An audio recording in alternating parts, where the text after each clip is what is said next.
Doctor ortho, अब दर्द भी घुटने टेकेगा। राष्ट्रीय स्वयंसेवक संघ इस साल अपने स्थापना के 100 वर्ष पूरे करने जा रहा है।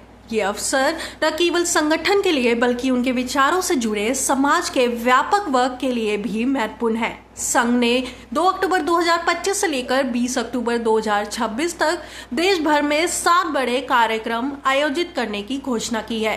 इस दौरान हर स्तर पर मोहल्ले से लेकर प्रांत तक संघ की गतिविधियों को समाज के सामने रखा जाएगा। पश्चिम बंगाल में इसकी शुरुआत नवरात्रि के पहले दिन से हो चुकी है, जबकि अन्य राज्यों में यह सिलसिला दशहरे के दिन से प्रारंभ होगा।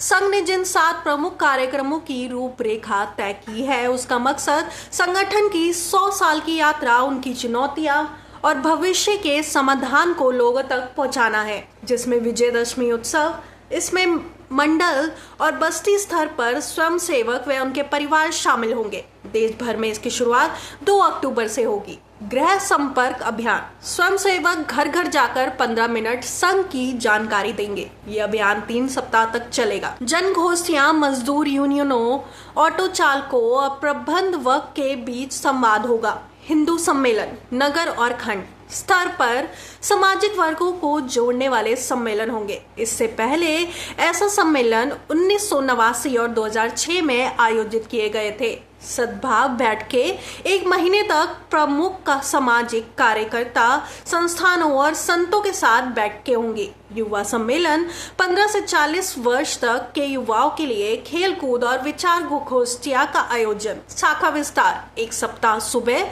और शाम की शाखाओं का देश भर में विस्तार किया जाएगा। ये कार्यक्रम केवल औपचारिक आयोजन नहीं होंगे, बल्कि संघ का प्रयास रहेगा कि समाज के विभिन्न तबकों से सीधा संवाद स्थापित किया जा सके। संघ प्रमुख मोहन भागवत भी इस दौरान विदेश यात्रा करेंगे। वे अमेरिका और यूरोप जैसे देशों में संघ से जुड़े कार्यक्रमों को संबोधित करेंगे। किन किन देशों की यात्रा की जाएगी, इसका अंतिम निर्णय नवंबर 2025 में जबलपुर में होने वाली कार्यकारी मंडल की बैठक में लिया जाएगा। संघ का मानना है कि वैश्विक स्तर पर भी संगठन के विचारों को साझा करना और प्रवासी भारतीयों से जोड़ना शताब्दी वर्ष का अहम हिस्सा होगा। हर साल की तरह इस बार भी संघ प्रमुख मोहन भागवत का दशहरा भाषण विशेष महत्व रखता है। बताया जा रहा है कि इस बार वे कई अहम मुद्दों पर बोल सकते हैं, जिसमें भारतीय सेना के पराक्रम, ऑपरेशन सिंदूर, जातिगत जनगणना,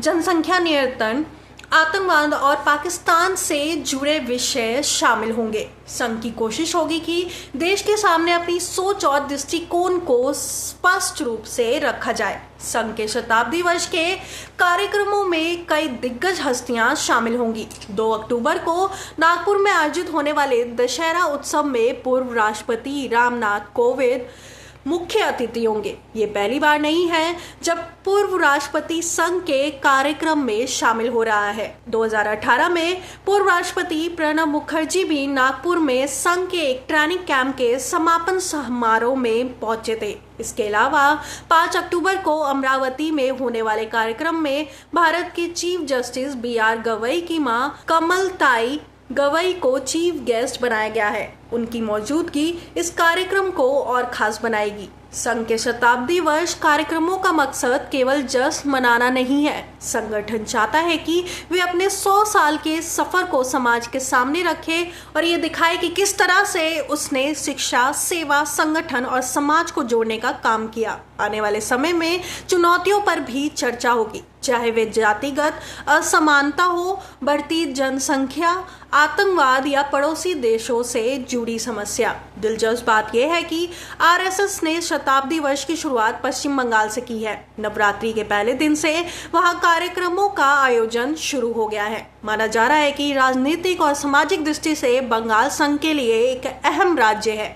संघ की कोशिश होगी कि वहां वे अपने आधार को और भी मजबूत कर सके। 2 अक्टूबर 2025 से शुरू होकर ये कार्यक्रम 20 अक्टूबर 2026 तक चलेगा, यानी पूरे 1 साल तक अलग अलग राज्यों और शहरों में संघ से जुड़े आयोजन होते रहेंगे। ये सिलसिला दशहरे से अगले दशहरे तक जारी रहेगा। संघ का दावा है कि ये भारत के सामाजिक और सांस्कृतिक जीवन में एक नई ऊर्जा लेकर आएगा। आरएसएस का ये शताब्दी वर्ष कार्यक्रम संगठन के इतिहास, वर्तमान और भविष्य को जोड़ने की कोशिश है। देश भर में होने वाले आयोजन न केवल स्वयंसेवकों को बल्कि आम जनता को भी संघ की कार्यप्रणाली और सोच से रूबरू कराएंगे। इस दौरान सरकार, न्यायपालिका और समाज से जुड़े दिग्गज लोगों की मौजूदगी इन आयोजनों को और भी खास बना देगी। डॉक्टर ऑर्थो, अब दर्द भी घुटने टेकेगा।